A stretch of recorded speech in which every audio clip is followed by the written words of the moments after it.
নমস্কার বন্ধুরা, আড্ডাসাথী চ্যানেলে আপনাদের সবাইকে স্বাগত জানাই। আমি রূপ আপনাদের সাথে আজকে চলে এসেছি শিলচরে দুধপাতিলে দয়াময়ী কালীবাড়িতে। তো পুরো ব্লগটা আপনারা দেখতে থাকুন। আমি প্রথম থেকে বলবো আপনাদের কিভাবে আমি যাচ্ছি, কিভাবে কোন জায়গা থেকে কি অটো নেব, কোন জায়গা থেকে কি টোটো করব, কিভাবে যাব, আমি পুরোটাই আপনাদের গাইড করব। আপনারা পুরো ভিডিওটা সম্পূর্ণভাবে দেখতে থাকুন। আর ভালো লাগলে লাইক, কমেন্ট, শেয়ার অবশ্যই করে দেবেন। Thank you.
এটা অন্নপূর্ণা ঘাট।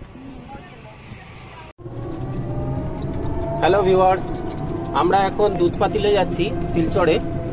তো এই দুধপাতিলে আসতে গেলে আপনাদের শিলচর স্টেশন থেকে অন্নপূর্ণা ঘাটে চলে আসতে হবে। অন্নপূর্ণা ঘাট স্টপেজ থেকে আপনারা দুধপাতিল যাওয়ার টোটো কিংবা অটো বুক করে দিতে পারবেন। 30 টাকা নেবে ভাড়া। তো চলুন আপনারা দেখাই এই রাস্তা আর দুধপাতিলে কিভাবে আমরা যাচ্ছি।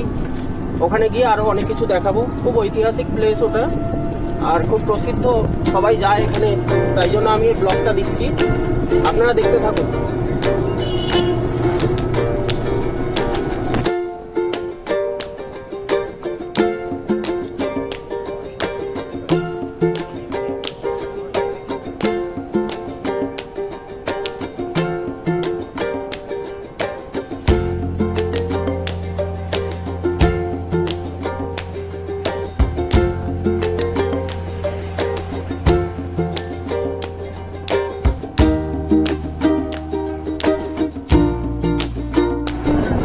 দেখুন বন্ধুরা, রাস্তা দেখুন কত সুন্দর, খুব গ্রামের রাস্তা। এখানে খুব এনজয় করবেন আপনারা। যদি কোনো শিলচর আসেন, এই দুধপাতিল মন্দিরে আপনারা অবশ্যই ভিজিট করবেন। খুব সুন্দর এরিয়া। টেম্পারেচার একদম ডাউন থাকে সবসময়, ইকোনমি থাকে, বেশিও না লোও না। খুব সুন্দর এনজয় করা যাবে, ফুল অফ অক্সিজেন।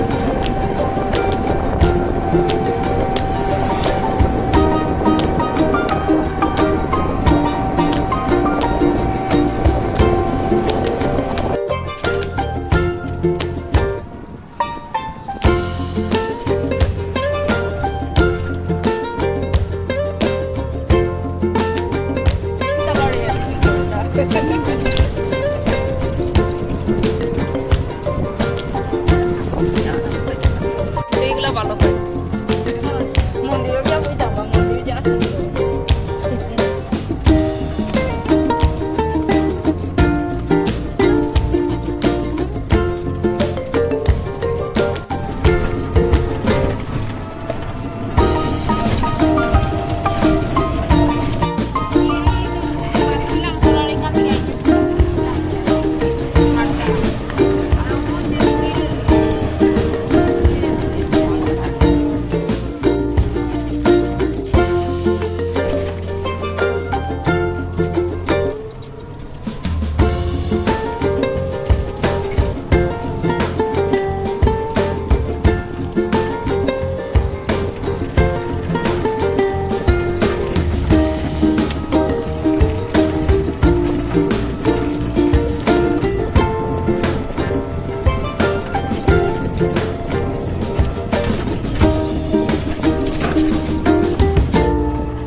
কারণ আমি দেখতে চাই।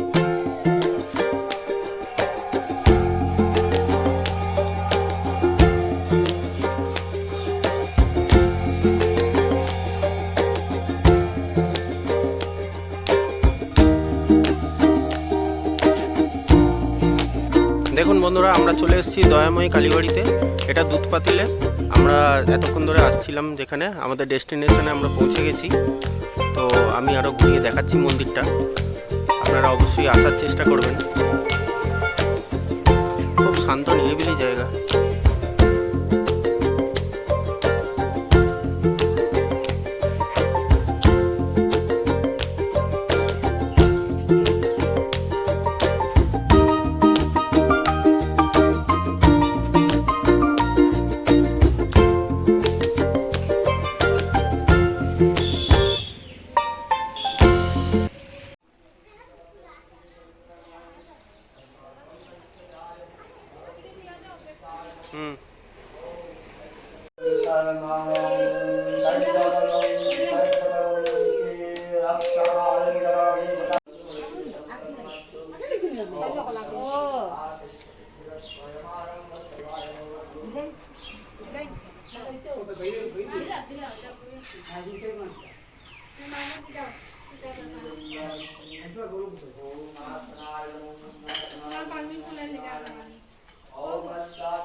এই হচ্ছে দুধপাতিল মন্দির, আপনারা দেখতে পাচ্ছেন বন্ধুরা। এই বটগাছটা অনেক পুরনো।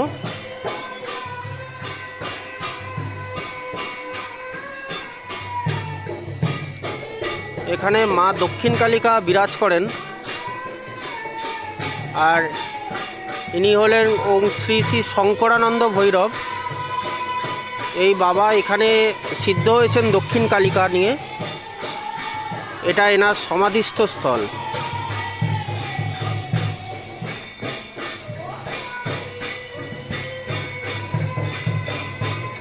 আর এই মন্দির চত্বর জুড়ে পুরোটাই এনার সাধন ক্ষেত্র। ইনি এই মন্দিরেই সাধনা করতেন, এখানে ইনি সিদ্ধি লাভ করেছিলেন।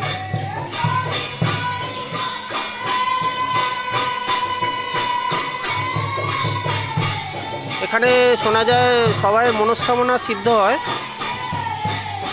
আপনারা যদি অনেক দূর দূর থেকে কেউ আসেন, আপনারা এখানে মনস্কামনা করে যেতে পারেন।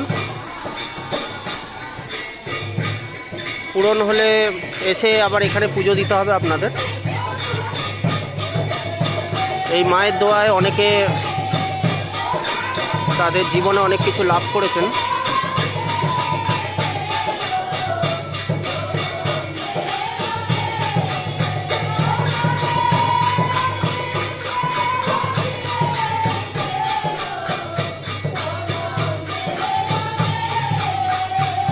তাই বন্ধুরা কমেন্টের মাধ্যমে জানাবেন এই মন্দিরটা আপনাদের কেমন লাগলো।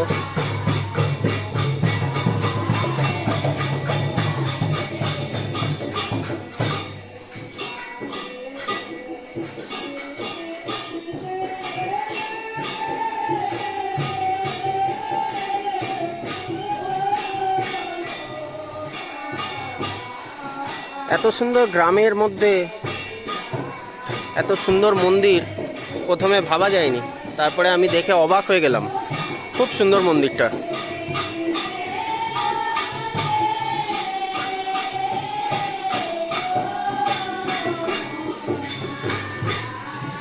এখানে পঞ্চমুণ্ডী আসনটা কোন দিকে? পঞ্চমুণ্ডী আসন নেই, মুন্ডি শুধু মুন্ড আসন। কোনটা ওটা? ভেতরে। আচ্ছা আচ্ছা।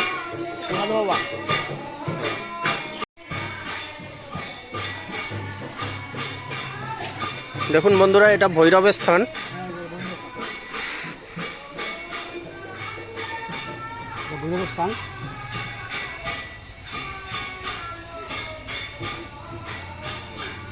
এখানে অনেকের অনেক মনস্কামনা পূর্ণ হয়। সবাই অনেক দূর দূর থেকে আসেন বিভিন্ন রকমের মনস্কামনা নিয়ে। এই বটগাছও অনেক পুরনো।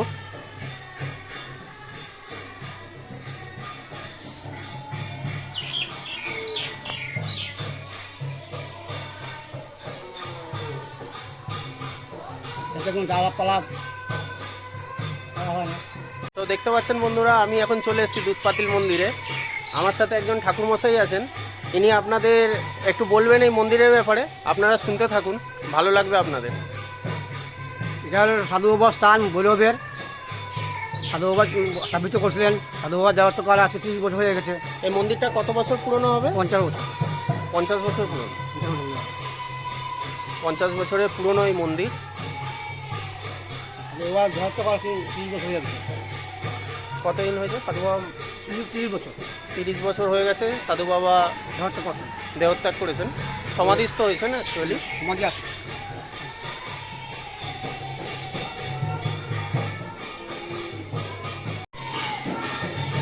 ইনি হচ্ছেন মেন সাধু বাবা, এই পুরো মন্দিরের প্রতিষ্ঠাতা ইনি। এনার সাধন কার্যের ফলে আজকে এই মন্দির প্রতিষ্ঠিত হয়েছে। আমরা এই ঠাকুরমশাইয়ের থেকে এটাই জানতে পেরেছি। তো আপনারাও সবাই আসবেন, খুব ভালো লাগবে আপনাদের। দেখুন বন্ধুরা, খুব সুন্দর জায়গা।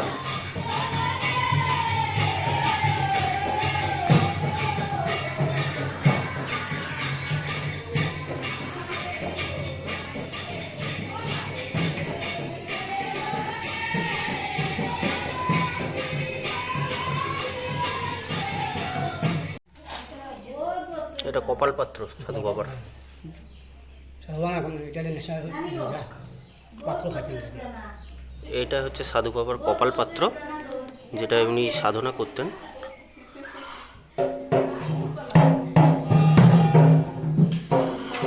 ঠিক আছে ঠাকুর মশাই।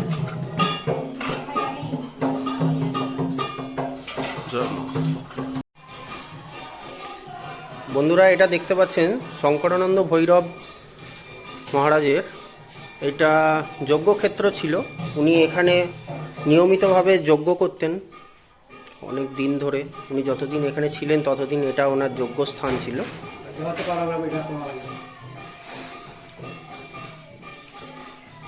অনেক পুরনো এই মন্দির।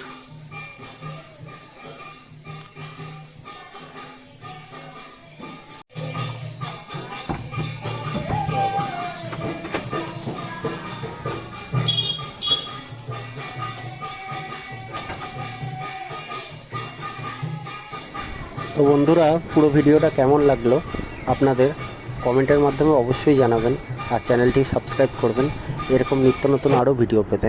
Thank you.